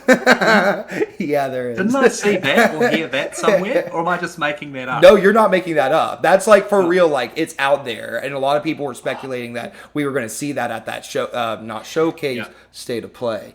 That we were going to see it at that State of Play. But yeah, it didn't show up. And you almost wonder... might make me buy my PlayStation. What's that? That a Lego Horizon might make me buy that PlayStation 5 that I need. Really? Yeah? The week that Lego Horizon is going to come out, they're going to bring out Lego Dark Souls, because Horizon cannot catch a break. It's such a good game, but every single time it releases, it's just oh wait, no, you want some Breath of the Wild? Oh no, wait, you want some Elden Ring? Every single time. I'll do you one better. We get a Lego Horizon release date. We find out months later that we're gonna see Grand Theft Auto 6 releasing on that day. That's awesome. It's the same week. It's like Grand Theft Auto 6, Metro Prime 4. All in the same week as the new Horizon game. It's the guys over at Guerrilla Games are just going come on guys, can you just use a break? Oh gosh, I hate that. Let's see. I'm trying to think if there's any, because it's funny because I was so stressed out about getting all this set up, and to anybody watching or listening, it's this is our first time we're doing this, so we're still polishing, and we're trying to build this with our community, and we're trying to build. So please give us your feedback, and we're gonna work with our community on what you guys want from us. It's a very oversaturated space, and we want to be different. And the thing that I love about Gamer Social Club is it is built off of community. So, please write in if you want to be a part of this stuff. If you want to be on the show, just please, feel free to reach out. I've just been so busy thinking about all this stuff that it wasn't until we got on Lady V's Dragon Age Dreadwolf, I was like, damn it, that was the only thing I had in the chamber.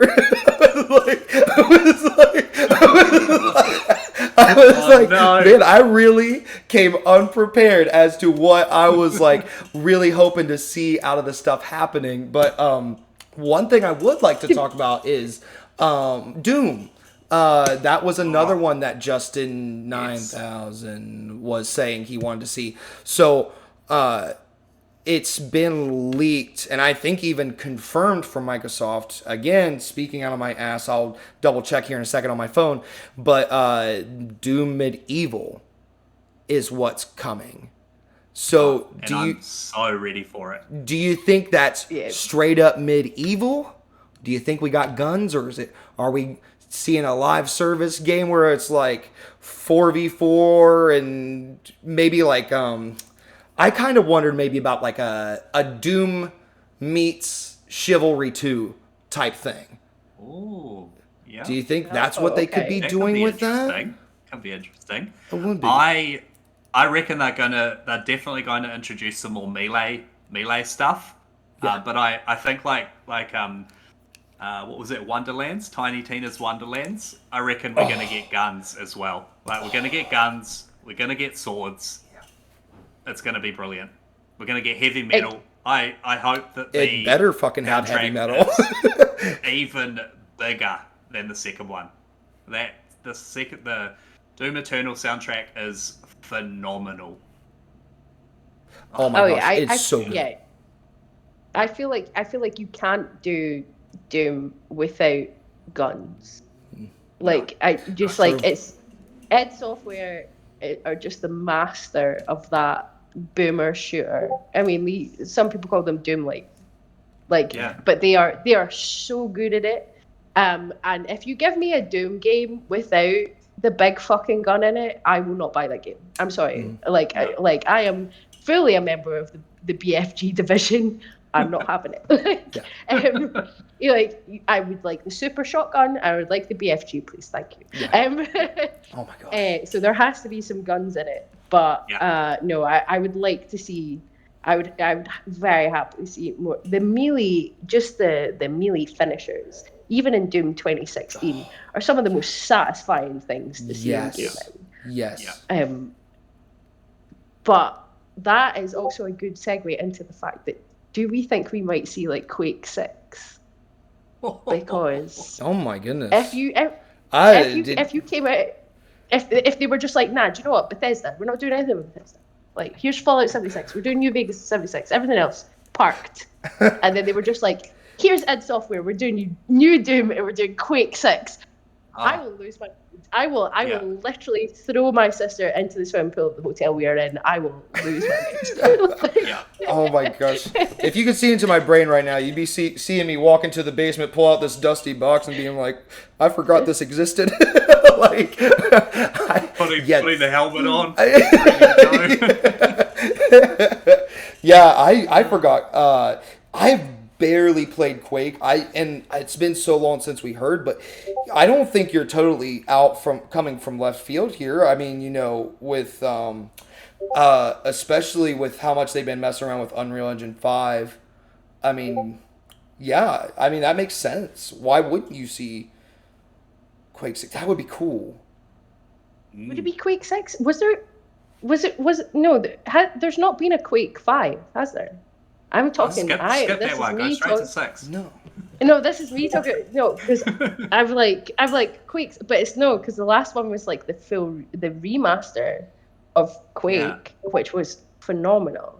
But Quake 4, they were going all the way back to the start of the conversation.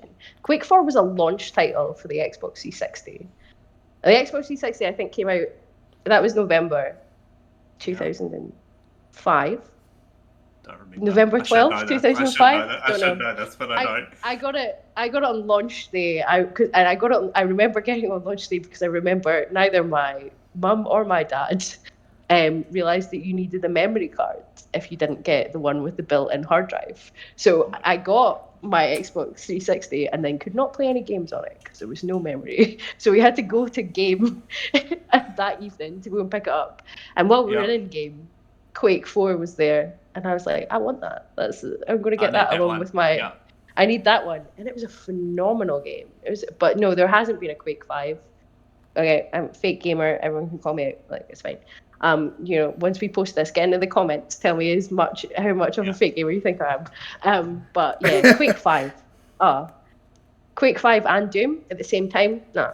Just go on stage, say it. Pack up, go home. Give me a 22-minute conversation. I'm happy. I've quit my job to play these things. So there is actually I never even saw this, but IGN did an article back in January of this year after that Xbox Direct that we were talking about earlier, and apparently on the Machine Games whiteboard back in the background, Quake 6 was written in the top right of the corner of that whiteboard. in the video. Ooh. And that's on IGN. Yeah. So this isn't rumor mongering. It's just, simply there was a whiteboard that said Quake 6 at an Xbox development showcase. So I don't know. You might be onto something there. Does IGN know there's not been a Quake 5? Maybe not. No, I said 6. 6. I know, but yeah. Oh, but there's not been a we Quake 5. don't think there's been a Quake 5. We're just skipping over 5, I guess. I mean, games are just doing that nowadays, right? Like, we're just skipping over numbers. We went from Halo 5 to Halo Infinite, and I doubt we'll ever see 6. We'll probably go straight to 7. I don't know. It's messed up. Hey.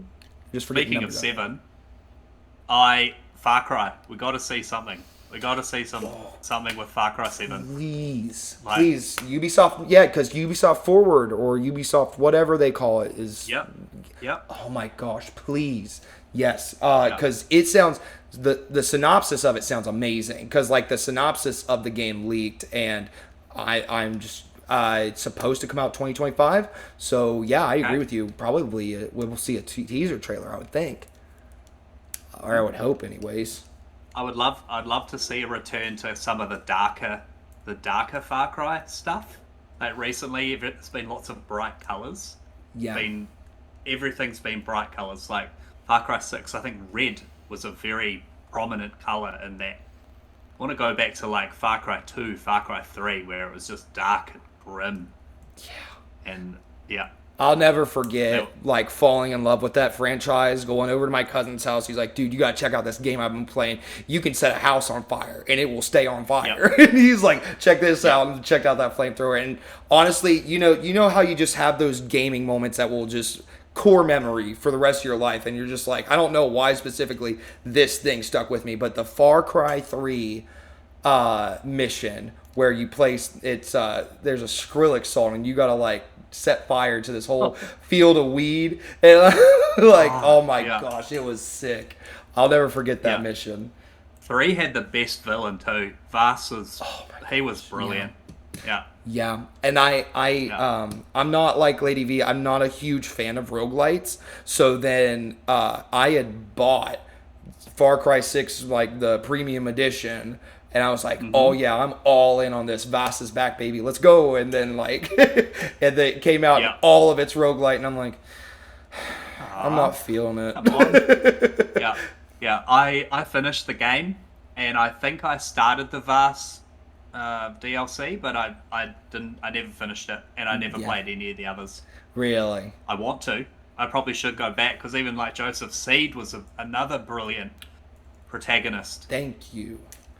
Yeah, I agree completely. I would love with to see some darker stuff. Like what? In Far Cry 2, you get malaria at some point. Yep. And you have to keep injecting yourself with anti-malarial agents, or else you'll just die. That's right. Like that is. Oh yeah, that was heavy. I mean, people don't talk about the stuff that makes Far Cry so special, and like that's definitely one of them. Like, especially the villains, and it sounds like oh man, the more we keep talking about this, the more I'm like, okay, I gotta look up this Far Cry 7 synopsis, but people don't talk about it enough, and especially with Far Cry 5. A lot of people really love hating on that, but I mean, people just love to hate in general, right? But like, man, Joseph Seed, absolutely phenomenal protagonist, and I just love the vibe of that whole entire thing. It was so good. Oh, so good. Small town America. Like, I'm not from America, so I can't like relate to it, but it felt what I feel like small town America would be. Listen, and you go ahead. Yeah. I was just going to comment on that because I live in Ohio. I was born in West Virginia, and so that actually goes back to Fallout 76, because it's funny because I've never even played it.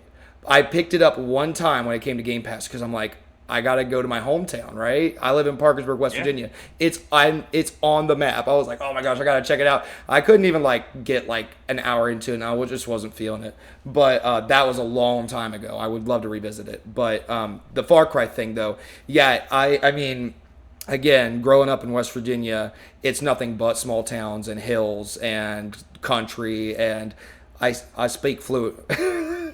I speak fluent redneck. Okay, so I know, I know it all well. Going there playing Far Cry 5 is very at home for me, especially my grandfather being a pastor himself. I go into these small white churches. I'm like, yep, this is home for me. Oh my gosh! But yeah, that's part of the reason I love that so much. I'd love to see something Far Cry. That'd be amazing. I and some as far it's crazy that it's taken me this long to remember the fact that Ubisoft Forward is coming out here soon as well, because I didn't even think about the stuff that we could possibly be seeing coming out of that. Yeah, I think we'd probably see a teaser. My heart is broken over Heartlands being canceled. Same. And then Another live service game I'm never going to play. Yeah, seriously. They're trying to help you with your life service problems. That's true. They're trying to help. And maybe you shouldn't get a PlayStation. That way you can stay away from Concord. That could help you. I think we'll probably... It's taken me way too long to find this Far Cry 7 synopsis. I wish I could find it, because I remember reading it and being like, wow, this sounds awesome. I think we'll probably see... I'm going to try to round up my predictions here and wrap up soon. But I think Assassin's Creed, I think we're going to see quite a bit of gameplay. Because that going off of history, like, we're probably going to see, like... That's probably going to take up the majority of the... Nope. Okay. Sorry, I'm thinking in real time here. But I forgot about Star Wars Outlaws. We're going to see a lot of Star Wars Outlaws. I was going to say. Star Wars Outlaws. That's probably going to be the highlight of the showcase. They're probably going to show us a little bit, maybe more of a cinematic trailer again. I don't think we see gameplay at this showcase. But the reason I say that is it was a year or two ago that they started doing an Assassin's Creed specific showcase thing.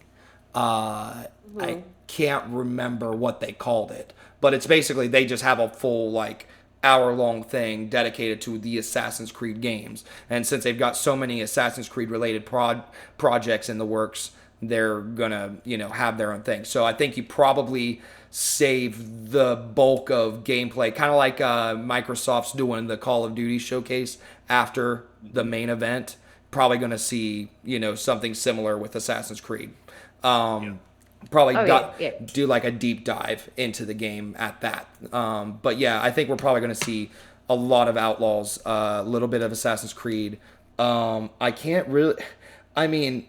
Probably some gameplay. I'd say expect gameplay of Prince of Persia, Rogue. Okay.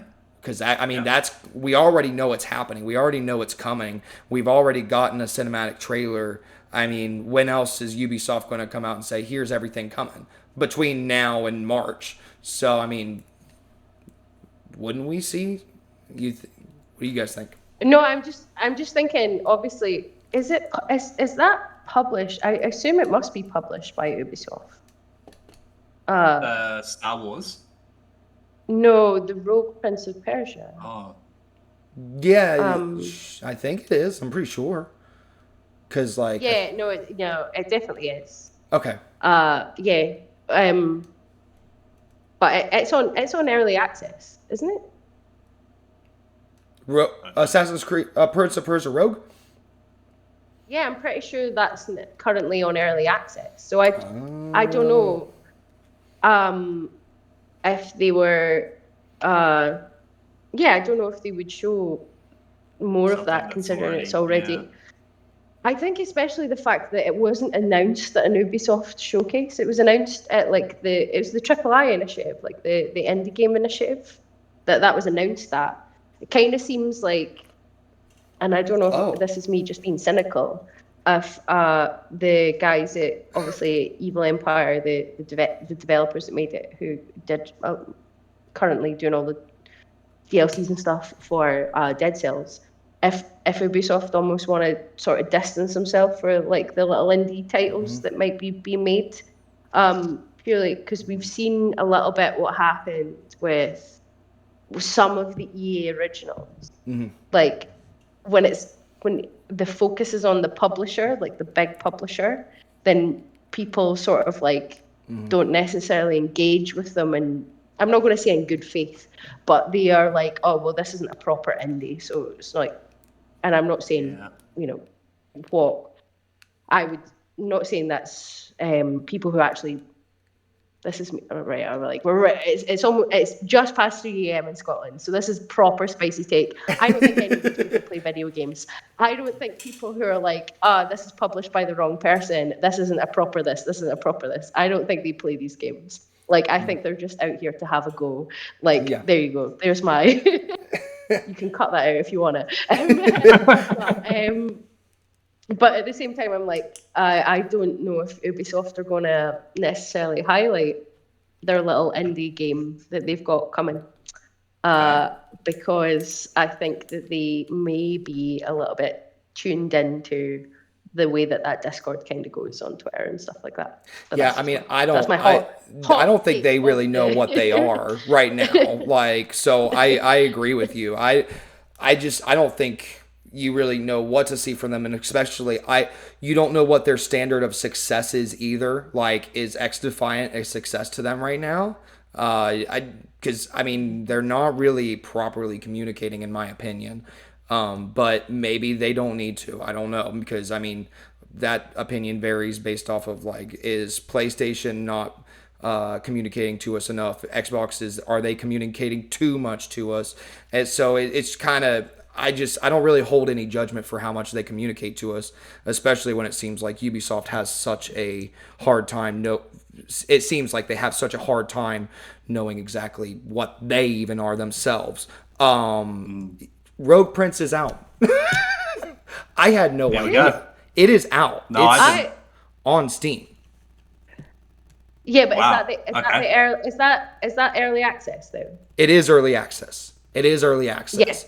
And I know that the one of the developers over there who worked on that, what's that indie game title that just came out on early access? Rest for the Wicked, I believe. It's on my wish list. That's Moon Studios that did Ori and I'm your indie guy. Don't ask me anything about AAA studios. Know nothing about them. That's Moon Studios that made Ori and The Blind Forest and Ori and the Will of the Wisp. Okay. Yeah. I know that, no Rest for the Wicked. Yeah. I remember seeing a tweet from one of the developers there talking about how he really feels like we're going to start seeing a lot more of early access games. Instead of the betas, instead of the pushing games back, and maybe the early access is the new version of, say, DLC. I'm really reaching back down into the backlog of memories here for this one, but it's the new version of the Batman Arkham City. We're sectioning off this DLC for people who buy it brand new. Do you remember that? Do either of you guys remember that? No. Yeah. There's pre-order bonuses, and it's like you get like a film. Well, Ubisoft's doing that with Star Wars Outlaws, aren't they? It's just an extra mission. Assassin's Creed been doing that for years. Yeah, I feel like the last 4 or 5 Assassin's Creed titles have all had content locked behind special editions. Yeah, see, Ubisoft has always done that as far as like, here's an extra mission and stuff. It's never vital. But Arkham City, however, you couldn't play as Catwoman, and Catwoman made up like 6 missions of the story. And without that DLC, there was not that you were missing context of the game, and you had to buy it brand new. So it was like the industry at that time was going through that growing pain of like, okay, well, we need to be making our money, and we hate that people are out here buying used games, so we're going to try and do that. And I think, again, it's just really, I find this stuff fascinating, which is why I love talking with you guys, because it's like, I love talking about like where the industry's at, where do you think it's going, yada yada yada. And what's interesting about this early access thing is this seems to be the new fad. It seems to be the new fad of like, well, this seems to be a better than microtransactions, better than DLC, better than gatekeeping parts of the actual game itself. Just, well, here's early access and we can work on it while you're paying us. And gamers seem to be completely fine with that. And ultimately, a lot of these early access games seem to be finished games. And I think, why not, instead of, and it makes sense to me because so many games are being released on day one that reliant on that day one patch that almost more times than not is never actually finishing the game. We're never really getting a finished product ever. So why not just early access everything? Well, I think there's a twofold thing for this, and that one, most early access games that come out are PC and they're indie titles, and I think people have got a lot more appreciation for a little indie title needing to get a little bit more funding in before they can finish the game, rather than potentially an Ubisoft asking you for £70. Imagine Skull and Bones came out in early access 4 years ago, and you paid £70, and then like 4 years later until the game is finished. But I think actually the biggest hurdle for this is the fact that neither Sony or Nintendo allow early access titles to release on their platforms. So you can get game previews on Xbox, which is why Pal World came out on Xbox. And obviously Steam is a big thing for early access, but Sony won't allow early access on their platform, neither will Nintendo. You have to, because they rely so much on consistent small patches over and over and over again. So you can't release an early access game on Sony with their current rules. I'm not saying they might not change it, but I don't think we're going to see big AAA devs go towards early access currently, because you'd be missing out on essentially what is a mini launch of your game on the biggest console platform that there is. Like, we're going, if we say like in Ubisoft, we're going to do Far Cry 7 early access on PC and Xbox only. Can you imagine the absolute meltdown that Twitter would have over that? Like, oh my gosh. I just don't think a AAA dev would do it. You're not going to garner any like support for it necessarily on like the Twitter gamer sphere, but also you're not going to get away from those sort of conversations of you're just releasing an unfinished game and asking me to pay full price for it. But that's my no, honestly, that makes more sense than what I said. I can't imagine. Now that you say that, that does make more sense as far as the AAA space. Guys, I know it's getting really late in your time. What is it, like 4 a.m.? No, it's just 3:10, so it's actually getting really early. Oh, that's nothing. But do you guys have any thoughts you want to round off with? Just I really want to see Dragon Age Dreadwolf. I just really want to see it. That's all I want to see. I'm right there with you. Guys, this has been the Dragon Age Dreadwolf podcast. What about you? Yeah, no, I'm all good. I think we've had fantastic discussion today. Me too. This has been awesome. Yeah, it's been great. And then hopefully we can do this again after the showcase, and we could talk about the games that we're excited about. And I want to go back and I'm going to do an article on everything we talked about today, and kind of do like a roundup of the things we're hoping to see as a group, and that way we can go back to it afterwards and talk about what we did see, what we didn't see, and where the fuck do we think they're at?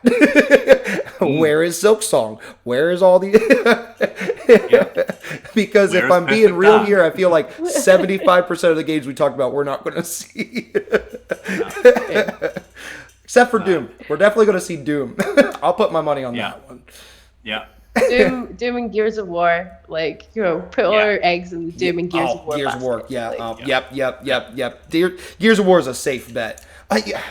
Okay, all right, real quick before we leave. How have we not talked about Fable? Oh. Well, does it even exist? Like, I know I've seen pictures and stuff of it. But, like, I don't know. Is it not just Richard Adoani in a room? Like, Yeah. just like, Like, I don't know if we'll see Fable. I think because they showed it towards the Game Awards last year, didn't they? Yeah. They didn't show it was at all the Game cinematic. Awards, but around, yeah. I think that Microsoft got enough criticism about not showing any gameplay and only showing cinematics. That unless they have gameplay, I don't think they're going to show it. I wouldn't. Yeah. But I mean, maybe I spend more time on Twitter than Phil Spencer. I guarantee I spend more time on Twitter than Phil Spencer. But if I was like plugged into what people might be saying, I wouldn't show anything unless I had gameplay, and I don't think they've got gameplay yet. Yeah, I don't think they do either. I mean, I think if we see anything, and even saying this, I feel like I'm being gracious. I think we see a 2025 release area. That's it. Like I think we see another little clip it of like, hey, we're just reminding you that this game exists. I think. Here's like a little clip it. This game exists. It's coming. Don't worry about it. But I also wouldn't put it past them to just not talk about it. Like like you said, if they don't even have gameplay, they might have learned their lesson and just like, all right, well, we're just not going to show it at all. We'll wait until it's good and ready. And I mean, after Redfall, you better be giving your developers enough time. Like they are under the microscope on this one. So, but you know what? Given everything that, considering the circumstances surrounding Microsoft right now, they're lined up to have a killer showcase. Absolutely killer showcase. I'm so excited for this. And really glad we got together to be able to talk about it. But definitely. yeah. All right, guys. Thank you so much. And thank you guys for tuning in, watching, listening. This is the part of the show where you probably say, I'm going to post it here and there, but I've never done this before, so just assume that you're watching this and hearing this from anywhere and everywhere. Brilliant. Well, it was fantastic to put faces to the names. Oh my gosh, absolutely. We talk every day. Yeah. We've been in this group chat since March. And so it's brilliant to actually put a face to the name. So thank you so much for this chat. Yes, thanks for coming on. Hopefully we got a lot more of these in the future. Yeah, definitely. And maybe we could do it just a tiny bit earlier, just like a smidge, just like do a little bit where. Earlier. Earlier. Yes, absolutely, and maybe even on a weekend would be better. But yeah, I just knew I was trying so hard to squeeze this in before the showcase dropped, and I'm glad because as soon as I've barely been on Twitter this morning, aka this evening, and it seems like a lot of people are starting to just now talk about their predictions as well. So I think right as of posting this, it is I don't know. I'm probably going to post this tomorrow, which would be Tuesday, June 4th. Yeah, so that's probably when we'll see. It's already June 4th for me. What's that? Oh, yes. Oh my gosh. Me and Fraser, we're in the future. Yeah. We're gonna tell you it's gonna do really well. Yeah. These are the real predictions. Can you tell me the lottery numbers, please? Not the American ones, I'm sorry. Crap. There goes my entire future plans. Well, thank you, everybody. Thank you, everybody, for tuning in. Have a great evening. Will do. Thank you guys so much. See you.